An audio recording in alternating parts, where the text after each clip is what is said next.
Good evening, everybody. Yeah, I'm so honored to be here and then kind of a little nervous to be here also to share my story. Even if I did more than 1,000 of the speakings all around the world, but still it's really nervous because I've never had this many women audience before. Yeah. Thank you for coming here.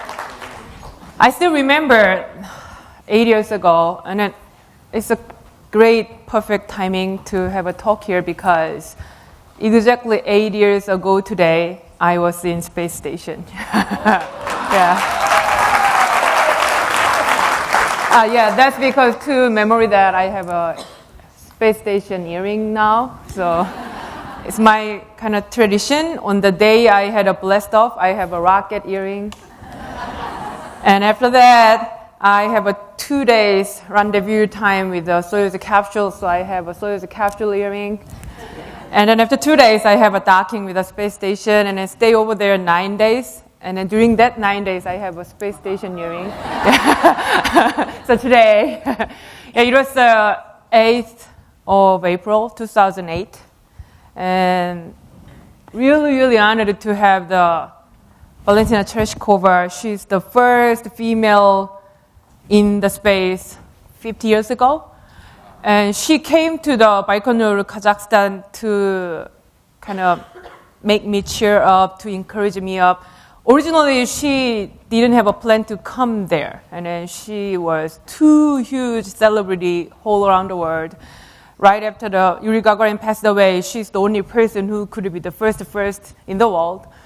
Sometimes I met her during the training, but I would never expect her to come to my lunch because it's too much. But she came, and then I was so shocked when I take off the bus and then get out of the bus, and then on the way to the launch pad, and then she was over there. And then she held my arms and then keep talking to me onto the rocket. Soyeon, don't worry about it. Everything will be okay. Soyeon, don't worry about it. Everything will be okay. But I feel like I'm a kid, and she's like my mom on the big, huge exam day or SAT day, and then I'm totally okay because I have no idea about what's going on, but she's so nervous. Soyeon, everything will be okay. Don't be scared. And then, I'm all totally okay. Because I don't know what will be. It's my first time. So sometimes something is too much, and you have no idea. And even you don't feel nervous because it's too much for me. So in the morning, my flight surgeon knocked my door and then into my door. Soyeon, how are you? You should wake up. Oh my God, how can you still sleep now? Today is your launch day. How can you sleep well? And then I told him, you told me I should sleep well because it's my launch day. So he told me, yeah, I told you. But as an astronaut, it's impossible to sleep well, but I'm okay. Right after getting out of the room, and a lot of the journalists over there, especially some Korean journalists, yelling to me, what was your dream last night? And then I didn't even have a dream because I had a really deep, good sleep. So all the people, how can you be like that? Because it was too much. Even I cannot be nervous. And then I hold my water bottle because on that day I hold the water bottle because I heard the tradition of the whole Russian astronaut and then whole the astronaut who were flying from the Kazakhstan Baikonur from the Russian launch pad. Because Yuri Gagarin, when he had a flight, he feels so nervous. So after all things check up and he's ready to getting into the rocket, so he take on the bus and on the way to the launch pad and he stopped the bus and then asked driver, let me get out of the bus. And everybody was shocked. What happened? You should fly today. And he get out of the bus and then pee on the bus tire.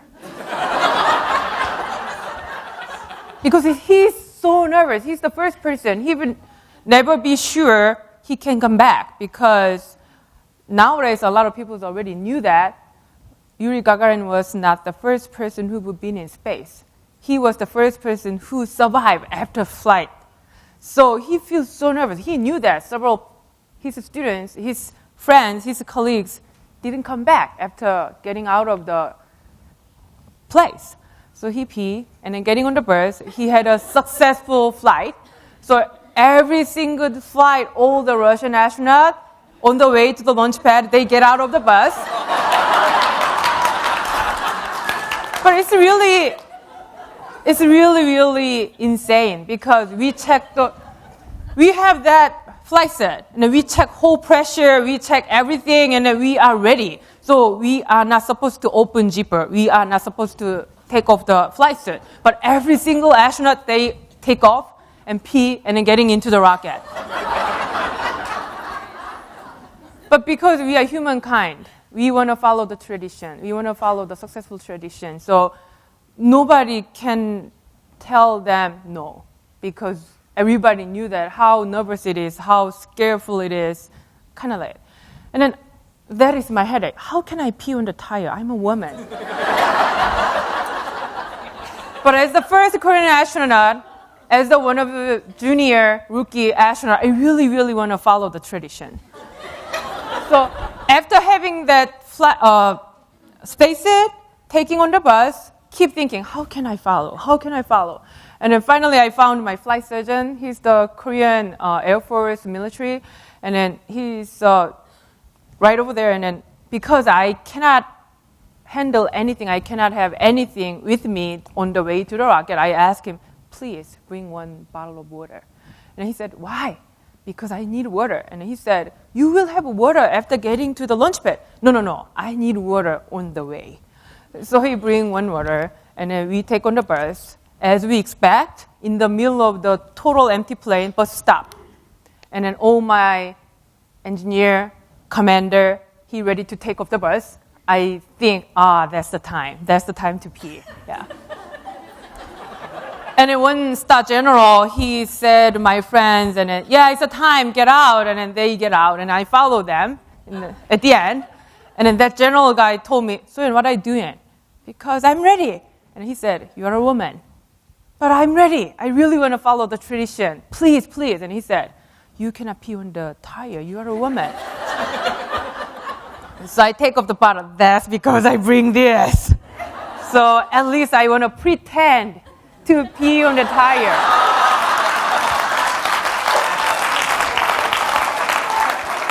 Because I know women can do everything. At least I want to pretend. Even if I don't have that kind of things, but I really want to do it. So I'm in front of the door, and then General stand in front of the door, and he blocked me. You cannot. Okay, for the privacy of my friends, I will do opposite side of the bus. And he said, no. It's not safe enough outside. But they already get out. And they are guys. They are military. But you are civilian and you're a woman. You cannot pee on the tire. I told you, I just pretend. And he said no. And then he was so kind of strong voice. And then he was never serious like that before because he was my Russian daddy. Because all my training, he take care of us and he did great to me. So I believe he allowed me to do it. But he was totally restricted me. So I was so disappointed. But now I can understand why. Because I'm foreigner. Whatever happened, he should be responsible because he was a general in that bus. But at the time, I feel so disappointed. And I keep trying, and he blocked me. And then he said, okay, I will do on behalf of you. And then he get out of the bus. And he came back. And he brought small little flower from the wild plane, and then it was a really small, cute little flower. I feel really appreciate, but still I feel a little upset because I couldn't pee out there. And then he told me, please hold the flower, it's for you. And then you're a woman, so better to have a flower rather than a peeing outside. And then, but I feel so upset. It's so kind of, how can I say, so sexism. And then, please. And then I went to finally go to the launch pad, get on the stairs, but right on the top of the stairs, somebody kicked my back and then almost my hip, and then I was almost fall down. And then I have some effort in Korean and then yelling out loud. And right below me, his engineer, my close friend, and he said, didn't you know that? And then, what? I couldn't hear anything. And he said, it's the good thing. In the Russian tradition, whenever their close friends or family member had a really long trip, they kick the ass in front of the door and then pray for them to have a safe trip. So, you are not allowing me to get out of and to pee on the tire because I'm a woman. But even if I'm a woman, you kick me. It's not fair. But after for a while, I believe, wow, yeah, they at least want to pray for me. They at least want to wish me to luck and everything. So because I didn't fall down, everything went well. But what if I was falling down with that spacesuit? Then our launch should be canceled because spacesuit should be intact and clean. So that was my interesting story, untold story of my launch. And finally, I had a blast off and still remember shaky and huge sounds because we have some small little problems. So we cannot be sure if we will have a real blast off or not. So have a radio transmission with a control. And my mom was almost cried and she was totally freezed and then total gray face on the observatory looking in this rocket. And then she would never learn about rocket. She had no idea about engineering. And then she would never see rocket launch before. She would never get out of the country either. So it was her first foreign abroad trip out of the Korea. She grew up in a farming area. She would never never been in the middle school, high school at all because she grew up very conservative Korean culture 50, 60 years ago. But she came here to say kind of good luck for me. And then, of course, she didn't want to come, but TV company pushed him, you should go to make a good documentary. And then my mom cannot say no because she doesn't want to make me screw up. So she came and finally, we have a blast off. Everybody exciting and then yelling, wow, successful blast off. But my mom fell down and then lose her consciousness because she thought it's an explosion. Huge fire and huge smoke, and she would never seen the rocket blast off, so she thought it's an explosion. My daughter, and then crying, and then my flight surgeon come to me after whole my flight, and then, Soyeon, right after your blast off, I think my job is over because you already gone. But your mom is next patient of me. So after getting back, I heard all the story, and then I told Mom, did you do that? And then my mom said, oh yeah, because I thought it's explosion. And then I told Mom, it's embarrassing. You are the mom of an astronaut. You should be brave. And then my mom told me, you should have exactly same daughter like you in the future. Then you can understand. So now I'm hoping to have a baby. I'm married. So at some point I can understand what she means. And at some point I realized maybe I don't want my daughter will be an astronaut because it's a little dangerous and scary. So hopefully she can be a tiny little girl and doesn't do that dangerous job. But during my training, all the things, I really want to do this because as an engineer, I always do my research and an experiment in my lab. But what if I can do experiment in the space? What if I can fly? So that was my dream. And then my mom told, okay, Soyeon, please let me know. Even if you already became a final candidate, but you would feel scared. But you cannot tell everybody because everybody looking at you. So please tell me, frankly, honestly, are you really scared or do you really feel scared? And no, I really want to go. That was my answer. And this is the space station. Fly me to the moon and let me play among these stars. Let me see what's free. Yeah, it was my last day of the flight. I can do the meditation like a Chinese master in space. And I had a third black belt. I was a taekwondo player. I always dreamed to be like a Jackie Chan or Bruce Lee doing the flying kick. Finally, I can do that in space. And of course, as you see, I was the representative of my country, Korea. I'm so proud of my country because 50 years ago, when my mom was in my age, we had nothing. But now we had a Samsung, LG, and then all cars, and even astronaut.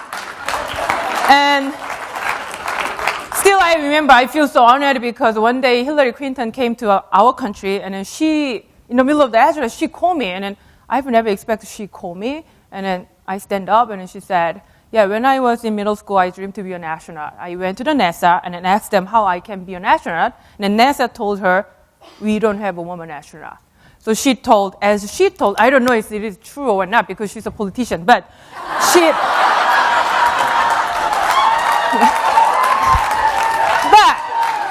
but she told, that's because I went to the law school.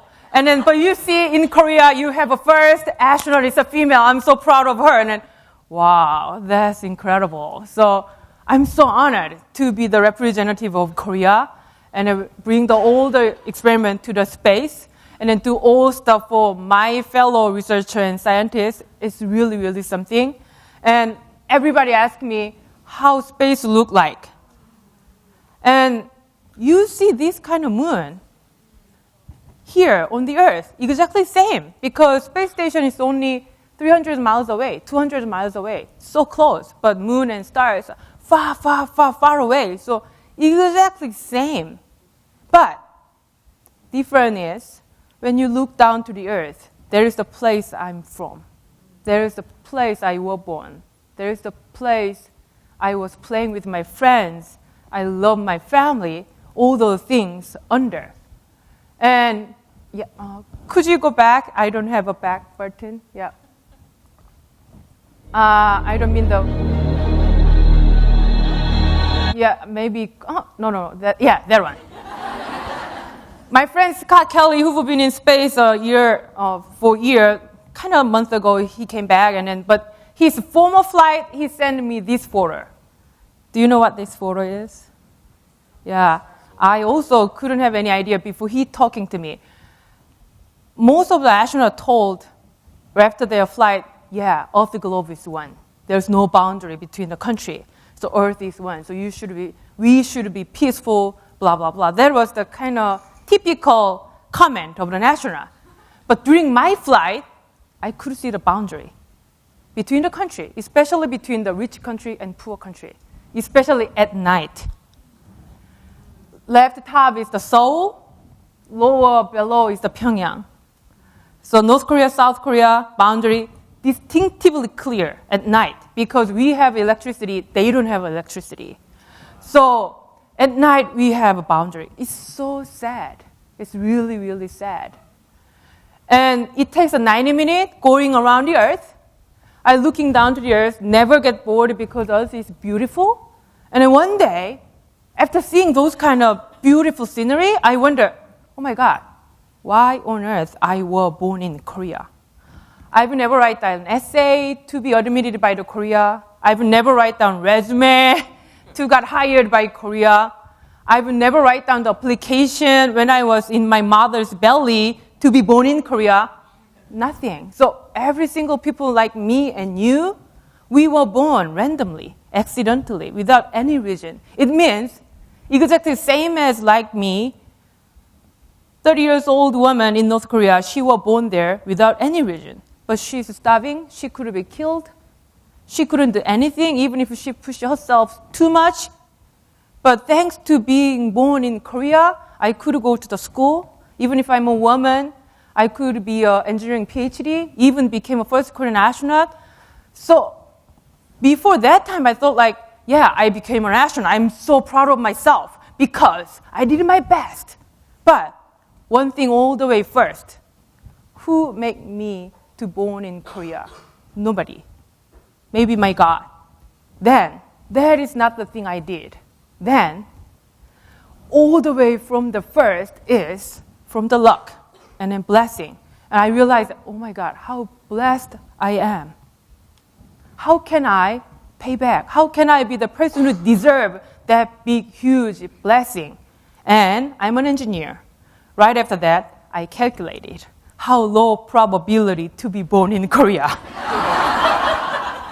I told you I'm an engineer. And didn't think about a timing, just think about the right now. whole billions of the population and the Korean population, less than 0.001% to be born in Korea. Higher probability to be born in Africa. Higher probability to be born in the middle of the China than I don't have even birth certificate as a girl. So, wow, what an incredible, lucky situation. Everybody here, you have a chairs, even if you don't like your job, even if you don't like your family, or even if you don't like anything in your country kind of things, still, you beat that low probability to be born in the world top class country. That is something. Yeah. So after that, that's the thing I realized from the space. And sometimes I really, really admire the person who already realized without a space flight. So maybe God made me to go to the space to realize that, how lucky I am, how blessed I am, how many things we already have to feel grateful, but we always complain. I complain my phone because my iPhone 4 was 7 years old. I really want to have a good phone. But thinking about the space flight, if I complain, it means I have a phone. Every day I complain about Comcast because internet speed is too low compared with Korea. But at least I have internet. One of my kids who I'm mentoring, he is studying in Africa. He doesn't have internet. So, whenever, if you complain something, means you have that one, even if somebody really wishes to have one. And I want to close because my time is already over. He's the Tsiolkovsky, most incredible scientist in Russia. Before becoming an astronaut, I didn't know about him. But I learned about him, and he's not PhD, he's not a doctor, but he was the first person who designed the space station and rocket. And he teaches the kids in small town. He was deaf, but he did incredible things, and all Russian space field people, even in US, all the rocket scientists, NASA people, they know him because he's the very first person who suggested about the design of the rocket. And he said that a planet is the cradle of humanity, but one cannot live in a cradle forever. When I read that sentence, what does it mean? Cradle? Yeah, Earth is the cradle of the human. Yeah, we live in the earth. We have all food. We have all air to breathe. We have everything. We have, of course, after the capitalism, we should buy. But anyway, all the way the first, that was already on the earth before we buy it. So we got for free. So Earth is cradle of us. But why? We cannot live in a cradle forever. And then I think, cradle, what's the cradle? Cradle is the place the baby was there. Yeah, cradle was incredible place. You can have everything. If you cry, mom change your diaper. If you cry, mom give you a milk. If you cry, mom always like, what's the problem? She always tried to make something happen. So that is the most comfortable place to be. But what if baby stay in the cradle forever? He or she cannot walk. He or she cannot eat whatever they want to eat. They should eat whatever their moms give them. So if I were in the cradle forever, even if it's really, really comfortable, I cannot develop myself. I cannot grow up. I cannot be better. I cannot be matured. So in the space program, we always use that word. That's because we should go to the space to develop our own human, to make our Earth better. But in my case, that's because we should try to get out of our comfort zone to make ourselves better, to develop ourselves better. Of course, Washington State is out of my comfort zone because I'm from Korea. I studied in California, but I hope I will grow up. Thank you.